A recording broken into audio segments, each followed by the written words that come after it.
How's it going, everybody? Nerds Rising here, and welcome back to the Nerd Cave. In today's video, we're going to be taking a look at the Psychic Cup team that has gained me over 300 elo in the past couple days. Now, I know that the Psychic Cup is not everyone's favorite. It is definitely not my favorite either, so for that reason, we're actually going to be doing some detailed gameplay breakdown.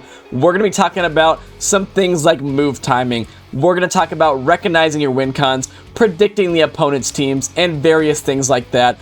That way, for those of you guys who don't really care about the Psychic Cup, you will still be able to get some value out of this video. And I also want to say briefly before we get into it, the team itself, despite the fact that I did go up over 300 elo with it, I don't necessarily think that it is currently top meta. And the reason for that is the current team to beat is Malamar, Galarian Slowking, and Galarian Slowbro. That team is super strong, and it is very good up against this team, mainly just because the Victini has basically nowhere to run. All three of those Pokemon do beat the Victini, so I was finding that as I climbed higher in the elos, I was just facing that team over and over and over again. And I did win a few of the battles, but there's just really no clear-cut path to victory against that team. And to make matters even worse, Human Catcher Bug just put out his video earlier today with that exact team, so you know it's going to be absolutely everywhere. So I wouldn't necessarily recommend this team anymore, although I did have some very nice battles with it, obviously. Yeah, use it at your own risk, I will say that. And if you're new to the channel, before we get into it here, if you're wondering why on earth you should listen to anything that I'm telling you right now, I am a multi-time legend. I've hit it every single season, and I have definitely picked up some tips and tricks along the way in my GBL journey. So that being said, let's get into the battles here, and let's see what I can do with this team. So getting into the first one here, we have a Galarian Slowbro on the lead. Now, Galarian Slowbro is pretty good matchup overall for the Malamar, but it does get pretty close in the two shields, just because the poison jabs do add up quite a bit more than the Psycho Cuts. Now, you might have noticed there that I waited a turn before I threw the foul play, and the reason for that is I knew I was in a pretty good lead there, so I was expecting that the opponent might try to catch, so I waited a turn, I threw my foul play, they stay in, they shield it up, and now I'm actually going to bring in my soft answer to this thing, which is going to be my Galarian Slowbro. And despite the fact that, you know, Victini does get beat by the Slowbro in the back, I was recognizing that since they were staying into a less than ideal lead for them, they probably were weak somewhere in back, and I knew I needed to draw that out so that my Malamar could take care of it, because if I just stay in there, if I let my Malamar get really low, it's going to be very difficult now to take this thing out in the back, and it just so happens to be a Galarian Slowking. So the opponent is actually running ABA Slow family there, which is a very interesting team format, but again, I knew that I had to draw out whatever was in the back. That way my Malamar could take care of it. So the opponent makes a little bit of a mistake there. They were going to need two moves to KO anyway, so they should have basically just gone back-to-back Surf, but instead they go for the Shadow Ball, and that's going to allow me to massively overfarm my Malamar. I throw after 4 Psycho Cuts for proper timing. That is the 2-turn move into the 3-turn move there, and they have a Galarian Rapidash in the back. Now, they did go for 7 here, and they did actually wait a turn as well to make sure that I wasn't going to catch, and they just go for the Body Slam. So, unfortunately, I do get baited, but they just throw one more Fairy Wind, and now they're just going to go for a Body Slam for some chip damage. So, they are now energy dry. It takes 4 Fairy Winds to get to each Body Slam, and they bring back in that Slowbro, and now what I'm recognizing is the opponent knows I'm at back-to-back V-Creates. They're probably expecting the back-to-back V-Creates, so I full send the Overheat, and I am going to have to shield. Unfortunately, they do just barely live that on like 1 HP, but I am now going to be able to farm down, because if I go for the V-Create there, they no-shielded that, so basically, they live the first one, they shield up the second one, they're still not in farm down range, and now their Slowbro is still alive, and my Malamar would have to take care of it, but since I Overheat there, I'm able to farm down, and I'm able to make the catch, and I think I probably should need to I should probably rewind that for you guys just so you can see. So when that Rapidash comes back in, I already mentioned before that it was energy dry, so they're going to farm up here. They go for 3 Fairy Winds, and then as I throw my move here, they do sneak through. So they are at the move now, and the Rapidash would win CMP over my Victini, so I'm forced to switch. I catch it. They don't wait a turn there.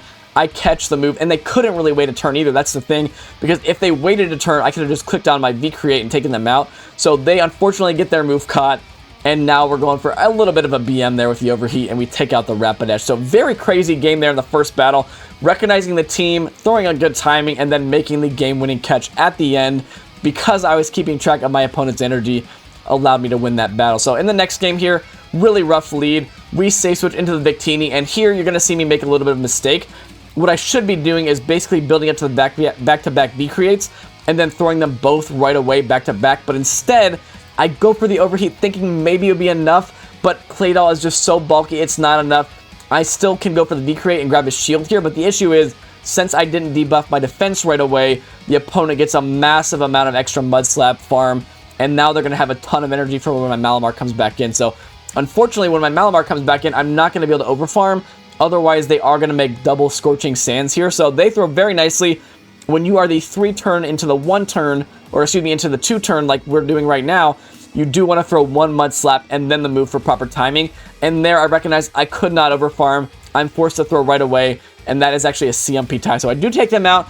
I do get myself a shield advantage, but what you're going to see is this game is far from over because they have the Rapidash with some energy here. This is just a body slam, I believe, but the opponent is just now going for some chip damage, and we'll have to see what's going to be in the back. They're actually still staying in here, and I overfarmed there, just recognizing if I threw the Surf, it would have been a CMP tie. They're going for a body slam. I kind of have to shield at this point. I don't know what's in the back. And unfortunately, it is a Malamar in the back, and this is going to be a very difficult endgame. Now, the nice thing is, my Malamar still has some health in the back, and the Psycho Cuts are going to be triple resisted, so they're not going to be able to farm me down in the back, but I am going to have to probably use my Malamar as a catch at some point here. So I'm staying in. They do no-shield the Sludge Bomb, but I'm still not going to be able to farm them down, so I'm going to have to go for the Surf, and now I'm recognizing that my Surf, after this lands here, or they shield it, my Malamar will be able to switch in. So I do bring it in here, not really to catch, but just to force them to throw energy. And now the opponent, here's what you're going to see, is makes a very, very nice play. So what I'm hoping here, best case scenario for me, is that the opponent throws the foul play, KOs me, and then my Galarian Slowbro can come back in, Poison Jab them all the way down. They're still switch locked in, and then I can leave with a move ready for that Rapidash, because the Rapidash is energy dry. So that's my plan. And I'm thinking that I have this game in the bag at this point, but what you're going to see is the opponent makes a perfect play here. They actually undercharge the foul play, and what that does is it gets me low enough to where they actually were going to be able to farm me down, and if I let them farm me down, they're just going to come out with a move loaded, so I'm forced to throw now. I have to take them out there. The Rapidash comes in and gets 1 Fairy Wind head start, and now they make the move on 1 HP. Because of that 1 extra Fairy Wind, they make the 4 Fairy Winds that they need for the Body Slam, and they KO me on 1 HP. So perfect play there by the opponent to win that game. Very, very well played. And we're moving into the next battle here, into a Metagross lead. So Metagross is another good lead for the Malamar. Again, you're going to see me not throw right away. I will be waiting a turn before I throw, and they actually tried to catch on 5. So again, it is always good to overfarm if you can, and I knew the Metagross was going to take 8 Bullet Punches to get to the Meteor Mash, so there was really no reason for me to throw right away. So I overfarm, I full send the Hyper Beam onto the Rapidash, they do shield it up, and now I bring in the Slowbro, and at this point, I truly did not care if they high horsepowered me, and that is just, the reason for that is basically just because, first of all, I don't need switch advantage because the Victini and the Malamar both beat the Metagross. And I also realized that the Metagross is very, very dominant against the Slowbro. These Poison Jabs are double resisted, and the Surfs are non-stab. They really don't do that much damage. So I was basically just willing to fully sack the Slowbro there, and the opponent actually baited me, and then I was actually able to get the Surf off before they built back up to the high horsepower. So I just threw it there just to take out the Rapidash. The Metagross does come back in, and they are forced to throw. Otherwise, I would have made another Surf. And now I can just pick what I want to come in with here. So I actually just decided to come in with the Victini because we resist the bullet punches on the Victini, and I can massively overfarm here and not really take that much fast move damage. So that's why I come back in with the Victini, because the Malamar would be taking neutral from those bullet punches. They do switch out. They've got a Claydol, but since they decided to switch out there, I can now just throw this V-Create and then dip. And all I really need to do here is just get 1 shield off of them somehow, and I actually get the first shield off of them with that V-Create, which is honestly best case scenario for me, because now I can land this foul play before they get to their move, and at this point I can just save my shield for the Victini. You might be thinking maybe I should shield the Malamar, but there's really no reason to do that because I have a lot of extra energy on the Victini already, and Victini is the win con against the Metagross at this point, so I can just come in, throw my V-Create straight away, take this thing out. And even though I'm going to be double debuffed, those bullet punches are not going to be able to farm me down. They still have a shield. Excuse me, I still have a shield. So there was really no reason for me to overfarm on the Victini and potentially allow them to get to another move. Have to use a shield on that. And then the Metagross, as you see, would have actually outpaced me to the Meteor Mash and 1 CMP. So that's why I just get rid of the Claydol right away. And now I'm going to make the V-Create. I don't really know why the opponent threw it there. Maybe just on the off chance that I accidentally clicked no shield or something. But either way, we take that win. and we are moving into the next battle here. So very good gameplay by the opponents so far. This is in the higher 2400s, a lot of these battles. And in this battle here, I'm going to back this up a little bit just because, excuse me guys, I'm getting a little bit ahead of myself. And as always, it's late at night and I'm tired and I'm like out of breath over here, just like shouting at my computer in the middle of the night. But we see a Shadow Gardevoir lead, and I faced this team, guys, that team that you're about to see here. I literally faced this team in like the 22 to 2300 elo range. I faced this team like 7 times in a row. I'm not even exaggerating, guys. I had a full set of this team and then multiple other battles with this team, and I actually beat this team every single time. And what you're going to see in this battle here, and I believe the next one as well, is this is an ABB style team working absolutely perfectly like it's intended. So the Bruxish comes in here. We're getting hard countered. We safe switched out of the Shadow Gardevoir matchup. Obviously, we had to. And we come out with the Victini. And this is what I was saying in the intro, guys. Victini can basically take switch or get a shield off of everything in the meta, because 2 V creates is just going to KO basically everything. So Bruxish does farm us all the way down, but we're able to get them very low and grab a shield. And now we have a shield advantage. And at this point, I know my Malamar is basically just dead weight to me because they have a Charm user in the back, a Shadow Charm user, and there's really no reason for me to shield up anything here. So my plan is going to be massively overfarm as much as I can. I'm not going to be able to farm them down, but I can overfarm by quite a bit. It does take them 18 turns to get to their moves, and that's basically the equivalent of 9 of my fast moves. That's how I keep track of that energy. And now I'm going to be instantly switching back into my Slowbro to get an energy lead. And they're going to be pivoting into their back Pokemon. And what is it going to be? It is a Malamar. And now Malamar is normally a really good answer to Slowbro, but we are up a shield. And at this point, this game is over. Basically, I win this game. All I have to do is shield up their foul plays. They are going to make 2, but I can just shield up their foul plays, go for double Sludge Bomb here. No reason to bait here. Baiting would be a potential lose con, because if I surf them and they no shield it, then I still probably have to throw 2 more surfs. I don't think I farm them down before they make a 3rd foul play, so I just go right for the Sludge Bomb here. They shielded up, but that is totally fine.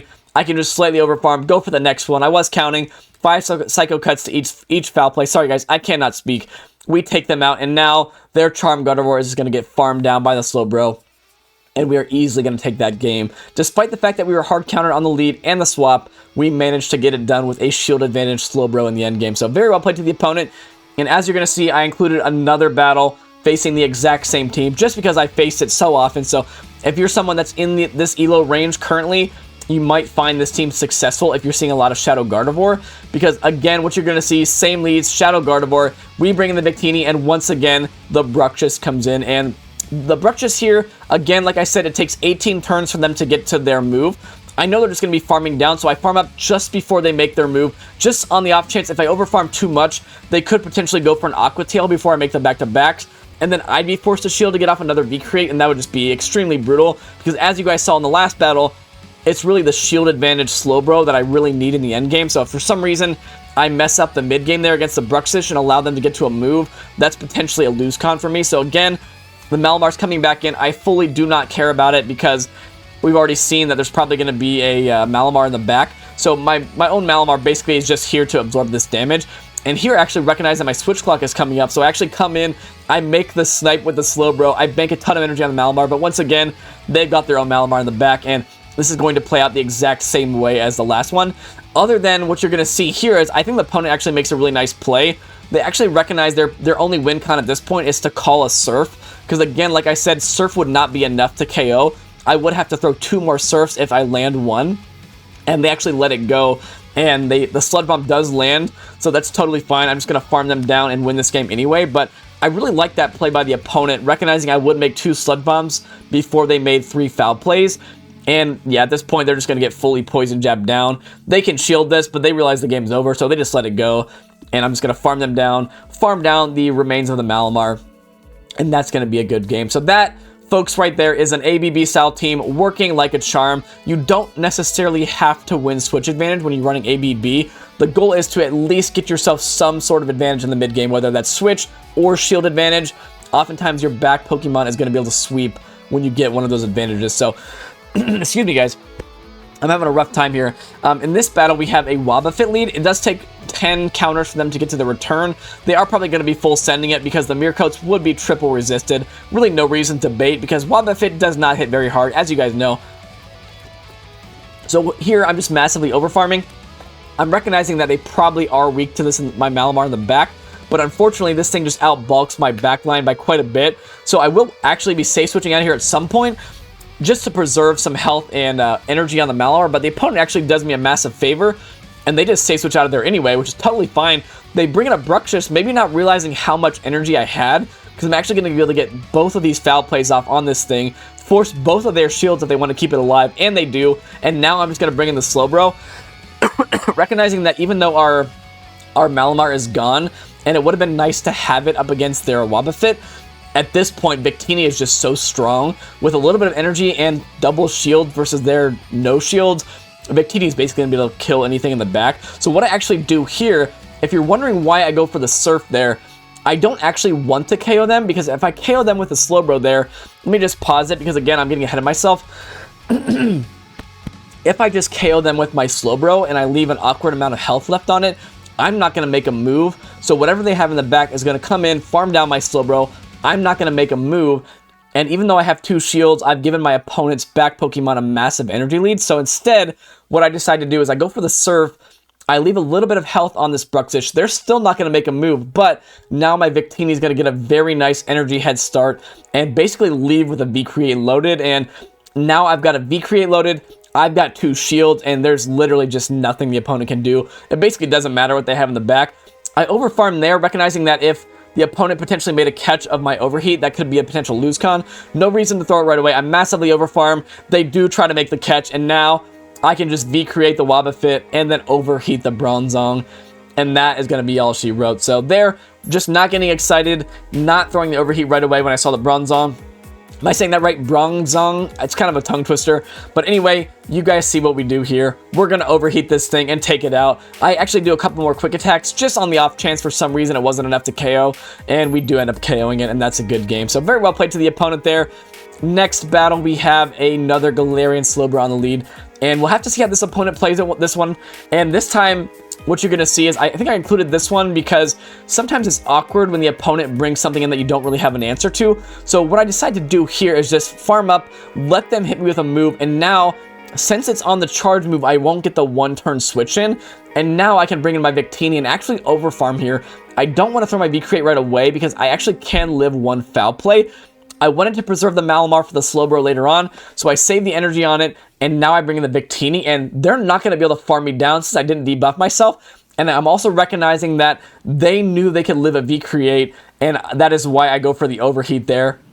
Just because I was finding a lot of people like to use their Victinis, they like to go for back-to-back V-Creates. They'll farm up to the back-to-back, and then they'll just throw them back-to-back. And most of the time, I was finding that opponents were no-shielding the first and then shielding the second. So a lot of times, I was just full YOLOing the Overheat and one-shotting a lot of things, taking them by surprise. And as you see there, we do exactly that. We're actually able to make a V-Create on the Slowbro as well, and that allows us to put this Slowbro into foul play range. They shield out the foul play. I call the Surf Bait because I have 2 shields. Oftentimes when I have 2 shields, guys, I like to call baits just because a lot of opponents are inclined to bait when you have 2 shields and they have a Bruxish in the back, and Bruxish is going to have to shield this move up.